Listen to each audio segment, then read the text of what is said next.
नमस्कार मेरे प्यारे मित्रों, मैं अभिमन्यु कुमार स्वागत करता हूं आपका अपने इस यूट्यूब चैनल एबी क्लासेस में। आज हम लोग देखने वाले हैं क्लास 12 का अध्याय 7, जिसका नाम है जन आंदोलन। हम लोग एक सीरीज स्टार्ट किए हुए हैं। जो भी विद्यार्थी इस सीरीज से जुड़े हुए होंगे उन्हें प्रत्येक अध्याय का सोल्यूशन, ऑब्जेक्टिव का सोल्यूशन समय समय पर मिलता रहा होगा। आशा करते हैं कि यह सीरीज आपको काफ़ी पसंद आ रहा होगा। तो चलिए क्लास 12 का अध्याय 7 हम लोग प्रारंभ करते हैं। क्लास 12 का अध्याय 7 जिसका नाम है जन आंदोलन का उदय।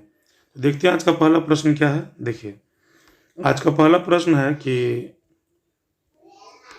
इनमें से कौन सा कथन सही है। जी हाँ दोस्तों, इनमें कौन सा कथन सही है, इसको जरा हम लोग थोड़ा बड़ा कर लेते हैं तो स्पष्ट दिखेगा। तो आज का पहला प्रश्न है कि इनमें कौन सा कथन सही है। पहला ऑप्शन है चिपको आंदोलन में लोग अपने घरों से चिपक गए थे। दूसरा ऑप्शन है चिपको आंदोलन में लोग पेड़ों से चिपक गए थे, कुर्सी से चिपक गए थे, या लोग पुस्तकों से चिपक गए थे। तो इसका साधारण सा उत्तर होगा लोग पेड़ों से चिपक गए थे चिपको आंदोलन में। अगला प्रश्न है कि निम्नलिखित में से कौन या निम्न में से किस राज्य में चिपको आंदोलन की शुरुआत हुई थी। उत्तर होगा उत्तराखंड। उत्तराखंड के रेनी ग्राम, इसे नोट कर लीजिएगा। चिपको आंदोलन की शुरुआत उत्तराखंड के रेनी ग्राम से हुई थी, रेनी ग्राम से। अगला प्रश्न है, क्वेश्चन नंबर 3 है। प्रश्न संख्या 3 है कि सूरजमुखी आशीषों वाला फकीर किसे कहा गया है। सूरजमुखी आशीषों वाला फकीर किसे कहा गया है। उत्तर होगा बाबा रामदेव को, या रामदेव बाबा को कहा गया है। अगला प्रश्न है कि दलित युवाओं का संगठन दलित पैंथर्स कब बना। दलित पैंथर्स कब बना था। उत्तर होगा 1972 में। और कहाँ बना था, तो उत्तर होगा महाराष्ट्र में। लिख लीजिएगा। दलित लोग अपने हक की लड़ाई के लिए एक संगठन बनाए थे जिसका नाम था दलित पैंथर्स। 1972 में महाराष्ट्र में बना था। अगला प्रश्न है कि शिक्षित दलितों की पहली पीढ़ी ने किस दशक में अपने मंचों से अपने हक की मांग की थी। उत्तर होगा 7वें दशक में, है ना। चलते हैं अगले प्रश्न की ओर। क्वेश्चन नंबर 6 है, इसको जरा हम लोग बीच में ले आते हैं। क्वेश्चन नंबर 6 है कि भारत सरकार ने छुआछूत की प्रथा को समाप्त करने के लिए किस दशक में कानून बनाए। इसका उत्तर होगा 60 एवं 70 के दशक में। ऑप्शन नंबर डी होगा। अगला प्रश्न है किस प्रतिष्ठा की छोटी मोटी बातों को लेकर दलितों पर सामाजिक जुल्म ढाए जाते थे। किस प्रतिष्ठा की छोटी मोटी बातों को लेकर दलितों पर सामाजिक जुल्म ढाए जाते थे। जातिगत, व्यक्तिगत, राजनीतिक या आर्थिक। साधारण सी बात है कि लोग जातिवाद से भरे पूरे थे, तो उत्तर होगा जातिगत। अगला प्रश्न है क्वेश्चन नंबर जो हम लोग देखेंगे 8 देखेंगे। ध्यान दीजिए, क्वेश्चन नंबर 8 है कि महाराष्ट्र के दलित किस पार्टी का समर्थन कर रहे थे। जी हाँ दोस्तों, महाराष्ट्र के दलित किस पार्टी का समर्थन कर रहे थे। उत्तर होगा रिपब्लिक पार्टी ऑफ इंडिया का। अगला प्रश्न है कि भारतीय किसान यूनियन किसका संगठन था। अब लिखा हुआ किसान यूनियन तो किसान का ही होगा, उत्तर होगा किसान का। चलते हैं अगले प्रश्न की ओर। Question number 10। क्वेश्चन नंबर 10 है दोस्तों कि भारतीय किसान यूनियन ने अपने को राजनीतिक दलों से कब तक दूर रखा। कब तक दूर रखा है, एक तिथि बताना, दशक बताना है। तो 10वां का उत्तर होगा, जी हाँ दोस्तों, 10वां का सी होगा 1990 के दशक के शुरुआती वर्षों तक। चलते हैं क्वेश्चन नंबर 11 हम लोग देखने वाले हैं। क्वेश्चन नंबर 11 देखते हैं, ध्यान दीजिएगा। क्वेश्चन नंबर 11 है कि मछुआरों की संख्या के हिसाब से भारत का विश्व में कौन सा स्थान है। मछुआरों की संख्या के हिसाब से, तो उत्तर होगा दोस्तों दूसरा, VVI क्वेश्चन है। अगला प्रश्न है कि नेशनल फिश वर्कर्स फोरम ने केंद्र सरकार के साथ अपनी पहली कानूनी लड़ाई कब लड़ी। उत्तर होगा 1997। सभी प्रश्नों को हम लोग क्लियर करते चलेंगे जल्दी जल्दी, और दूसरा सब्जेक्ट भी तो स्टार्ट करना है ना। अगला प्रश्न है कि भारत के किस राज्य की महिलाओं ने एकजुट होकर ताड़ी विरोधी आंदोलन चलाया। तो इसका उत्तर होगा आंध्र प्रदेश। धीरे धीरे करके सभी विषयों को हम लोग हल कर लेंगे। ये भी पॉलिटिकल साइंस का चल रहा है, फिर हम लोग हिस्ट्री, फिर ज्योग्राफी प्रारंभ करेंगे। अगला प्रश्न है कि ताड़ी विरोधी आंदोलन किसने चलाया। उत्तर होगा महिलाओं ने। ताड़ी विरोधी आंदोलन आंध्र प्रदेश में चलाया गया था। महिलाओं ने यह प्रारंभ किया था क्योंकि उनके हस्बैंड लोग ताड़ी पी करके बौरा जाते थे। अब चूँकि ताड़ी पी लिए तो दिमाग तो काम करेगा नहीं, कमाएंगे कजाएंगे है नहीं, घर गृहस्थी कहाँ से चलेगा। तो इसके लिए महिलाओं ने ताड़ी विरोधी आंदोलन प्रारंभ किया। अगला प्रश्न है कि हैदराबाद में 1992 में ताड़ी विरोधी आंदोलन में कितने गांवों की महिलाओं ने भाग लिया? उत्तर होगा 5,000 गांव के।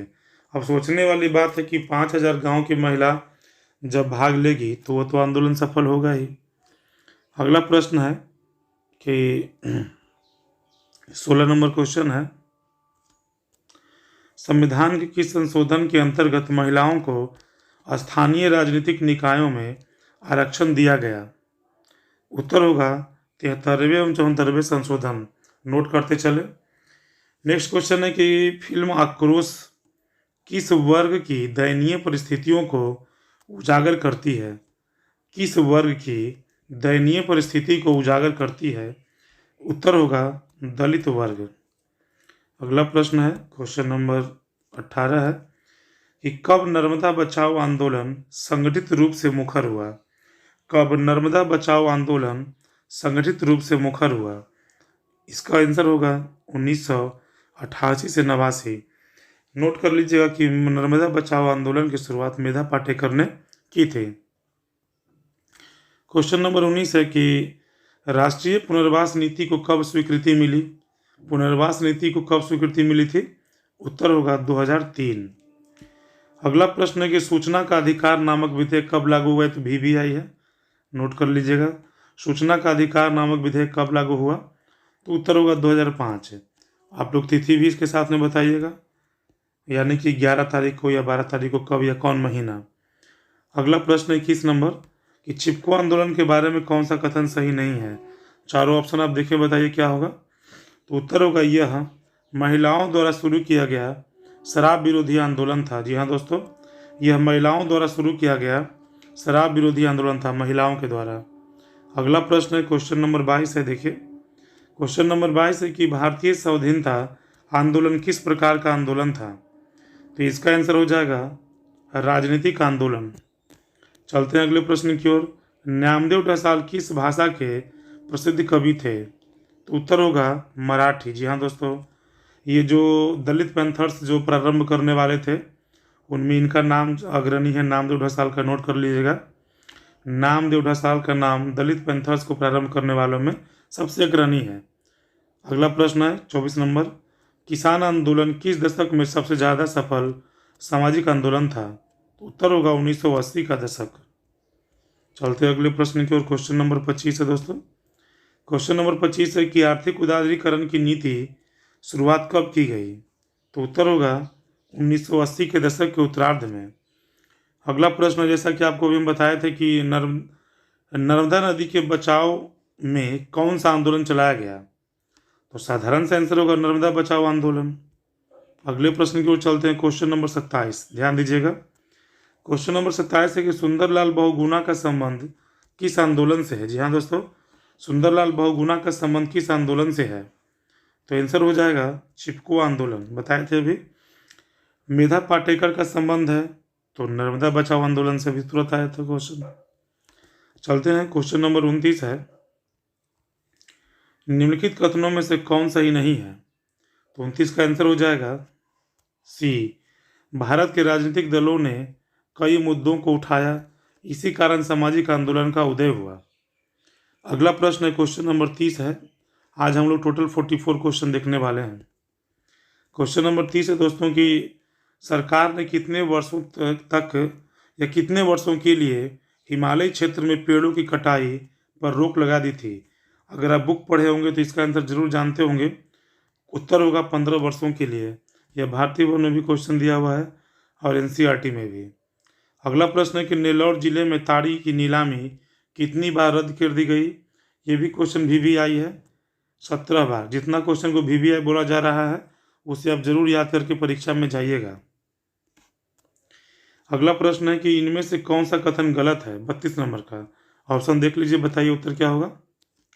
इसका उत्तर होगा ऑप्शन नंबर डी, भारतीय किसान यूनियन कृषि को विश्व व्यापार संगठन के दायरे में रखना चाहता था।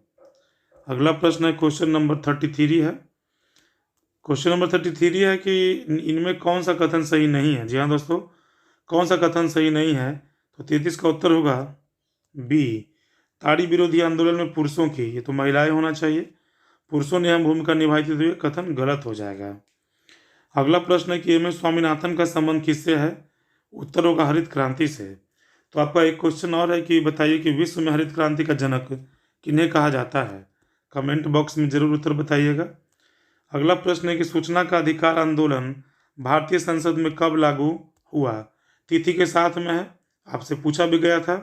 तो इसका उत्तर होगा 12 अक्टूबर 2005। अगला प्रश्न है कि चिपको आंदोलन में कौन संबंधित है?